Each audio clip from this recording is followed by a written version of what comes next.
नमस्कार दोस्तों, मैं रीना आपके अपने channel Reena kitchen recipe and blogs में स्वागत करती हूँ। तो उत्पन्ना एकादशी 2022 शुभ मुहूर्त और व्रत कथा।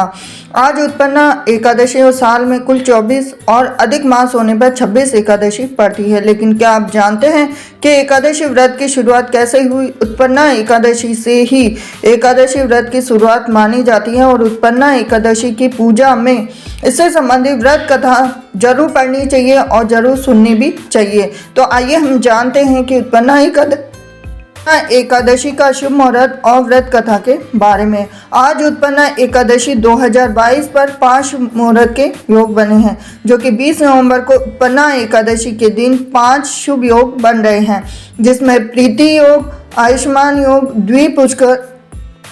तो आज के दिन प्रीति योग, आयुष्मान योग बने हुए हैं। तो सबसे पहले हम बात करेंगे प्रीति योग की, जो कि 20 नवंबर को प्रातःकाल से लेकर रात 11:04 तक, और आयुष्मान योग 20 नवंबर रात 11:04 से 21 नवंबर 9:07 तक। साथ ही सर्वार्थ सिद्धि योग है 20 नवंबर सुबह 6:47 से देर रात 12:36 पर। अमृत सिद्धि योग है जो कि 20 नवंबर सुबह 6:47 से देर रात 12:36 पर है। द्विपुष्कर योग 20 नवंबर देर रात 12:36 से 21 नवंबर सुबह 6:48 पर बताई गई है। साथ ही साथ एकादशी, सबसे पहले शास्त्रों के अनुसार उत्पन्ना एकादशी के दिन जो व्यक्ति व्रत रखकर पूरी श्रद्धा और निष्ठा से पूजा का पाठ करता है, उसके सभी पाप मिट जाते हैं और कष्टों से मुक्ति मिलती है। इतना ही नहीं, इस व्रत के पुण्य प्रभाव से व्यक्ति को विष्णु लोक में भी स्थान मिलता है। साथ ही साथ जो उत्पन्ना एकादशी को सबसे ज़्यादा खास इसलिए माना जाता है क्योंकि आज ही के दिन माता एकादशी का मतलब प्रागट्य हुआ था। तो साथ ही साथ इस दिन मार्गशीर्ष कृष्ण पक्ष की एकादशी उत्पन्ना एकादशी का व्रत मनाने की भी अनूठी परंपरा है। इस दिन एकादशी माता की उत्पत्ति हुई थी, इसीलिए इस एकादशी को उत्पन्ना एकादशी भी कहा गया है। अब श्रद्धालु एकादशी का व्रत शुरू करना चाहते हैं, उन्हें उत्पन्ना एकादशी से ही इसकी शुरुआत करनी चाहिए। जैसे साल में एकादशी होती 24 एकादशी और अधिक मास होने पर 26 एकादशी होती।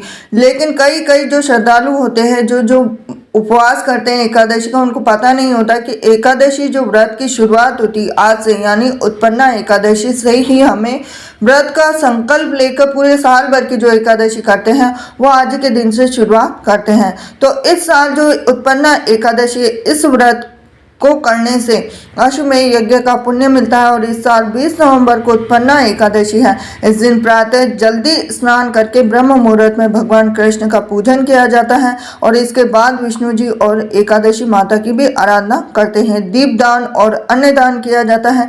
इस दिन कई लोग निर्जला उपवास करते हैं। कथा सुनने पढ़ने का बहुत ही ज़्यादा महत्व होता है और उत्पन्ना एकादशी के दिन विष्णु भगवान ने राक्षस मूर्छुरा को मारा था। स्वयं भगवान विष्णु ने धर्मराज युधिष्ठिर को एकादशी माता के जन्म की कथा सुनाई थी। सतयुग में एक राक्षस था मूर्ध, उसके पराक्रम के आगे इंद्रदेव, वायुदेव, अग्निदेव कोई भी टिक नहीं पाए थे। इस कारण उन सभी को मृत्यु लोक जाना पड़ा। हताश निराश होकर इंद्रदेव कैलाश गए और भगवान भोलेनाथ को अपना दुख बताया। शिवजी ने उन्हें विष्णु जी के पास जाने की सलाह दी। सभी देवता क्षीर सागर पहुंचे, जहां विष्णु जी निद्रा में थे। कुछ समय बाद विष्णु जी के नेत्र खुले, तब देवताओं ने उनकी स्तुति की। विष्णु जी ने उनसे क्षीर सागर आने का कारण पूछा। तब इंद्रदेव ने उन्हें विस्तार से कहा कि मूर नामक राक्षस ने सभी देवताओं को मृत्यु लोक में जाने के लिए विवश कर दिया है। सारा वृत्तांत सुन विष्णु जी ने कहा है कि ऐसा बलशाली कौन है जिसके सामने देवता टिक नहीं पाए। तब इंद्र ने बताया कि इस राक्षस का नाम मुर है और यह ब्रह्म का वंशज है। देवताओं को हरा दिया, उनका कार्य स्वयं करने लगा। और यह सुनने के बाद विष्णु जी ने इंद्र को आश्वासन दिया कि वो उन्हें इस विपत्ति से जरूर निकालेंगे। साथ ही साथ विष्णु जी मुर दैत्य से युद्ध उसकी नगरी चंद्रावती गए और दोनों के बीच कई वर्षों तक युद्ध चला। युद्ध के मध्य में भगवान विष्णु को निंदा आने लगी और वे बद्रिकाश्रम चले गए। मुर उनके पीछे गुफा में घुसा और शयन करते भगवान को देख मारने को चला।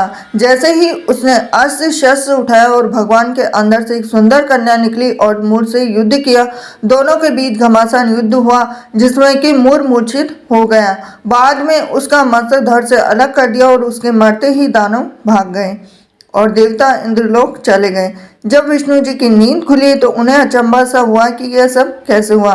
तब कन्या ने उन्हें युद्ध के विषय में विस्तार से बताया, जिसे सुनकर भगवान प्रसन्न हुए और उन्होंने कन्या को वरदान मांगने को कहा। तब कन्या ने कहा कि मुझे ऐसा वर दीजिए कि अगर कोई मनुष्य मेरा व्रत और उपवास करे तो उसके सारे पापों का नाश हो जाए और उसे विष्णु लोक मिले। तब भगवान विष्णु ने कन्या का नाम एकादशी रखा और उन्हें मनचाहा वरदान दिया। उन्होंने यह भी कहा कि इस दिन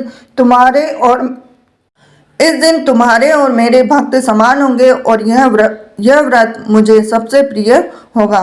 तो ये थी खास जानकारी आपके लिए कि उत्पन्ना एकादशी की उत्पत्ति किस दिन हुई है, साथ ही साथ इसके शुभ मुहूर्त क्या है। उत्पन्ना एकादशी की जो भी व्रत करते हैं उनको ये कथा अवश्य पढ़नी चाहिए, सुननी भी चाहिए। और साथ ही साथ कई लोगों का ये भी टेंशन रहता है कि एकादशी हम किस दिन करें। जब से सूर्योदय की तिथि चालू होती है, यानी आज 20 नवंबर से जैसे सूर्योदय 6:30 बजे से होता है, तो जिस समय से सूर्योदय की तिथि चालू होती है उसी समय से हमें एकादशी का व्रत करना चाहिए। पूरी इंडिया में यही संशय रहता है काफ़ी लोगों, क्योंकि जो तिथियों का निर्णय किया जाता है वो हमारी शास्त्रों के अनुसार माना गया है कि जो तिथि सूर्योदय के बाद में लगती है वही तिथि सर्वमान्य तिथि मानी जाती है। इसलिए एकादशी का जब भी आप उपवास करें तो आप न तो टीवी पे देखें न किसी और चीज़ पे देखें, क्योंकि जो बात पुराने समय से चली आ रही है वही बात सबसे ज़्यादा मानी जाती है। हम इसको झुटला भी नहीं सकते हैं, क्योंकि काफ़ी लोग रहते हैं कि एकादशी रहती है 10 बजे से, तो वो उसी दिन से एकादशी का व्रत कर लेते हैं, लेकिन जो व्रत करने वाले होते हैं वो व्रत अगले दिन से शुरू होता है। तो ये थी खास जानकारी आपके लिए। अगर आपको ये जानकारी जिन जिन लोगों ने भी आज एकादशी का व्रत किया है तो सबसे पहले उनको उत्पन्ना एकादशी की आपको हार्दिक शुभकामनाएं। साथ ही